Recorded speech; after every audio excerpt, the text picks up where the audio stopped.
And our top story tonight in Olde Town Arvada. A moment of silence to honor those victims in a shooting 1 year ago today. The community certainly taking time to remember those victims after a gunman ambushed a police officer there. Karen, in the end, on that awful day, 2 people and the gunman had died. Gordon Beesley was the officer who was killed, and John Hurley also lost his life, a good Samaritan who died after taking down the gunman. And in just a tragic turn, you'll recall, arriving officers saw Hurley holding a gun, thought he was the man who had shot Gordon Beesley. Hurley was shot and killed by police.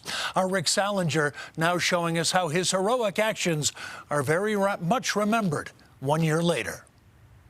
Anniversaries of tragic events are always difficult, but this one is to honor the memory of a hero. Johnny Hurley lost his life while coming to the aid of others.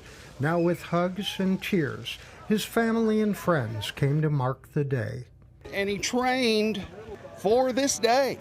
He became an excellent marksman for a situation like this, so he could save lives. In 2 minutes, 7 seconds of mayhem, confusion, and terror, a gunman out to kill police shot Officer Gordon Beesley to death.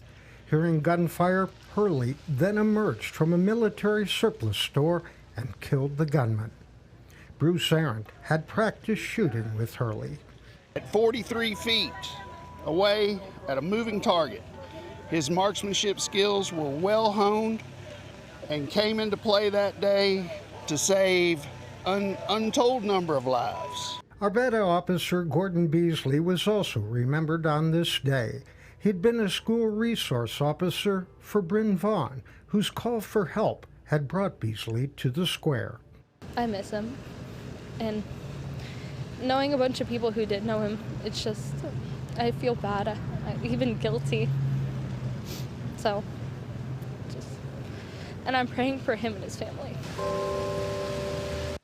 At precisely 1:37 p.m., a moment of silence, and a bell rang to mark 1 year since the tragedy. Hurley's family and friends then walked to the spot where he died. The officer who mistakenly had killed Hurley has since left the force in good standing. In Arvada, Rick Salinger, covering Colorado First.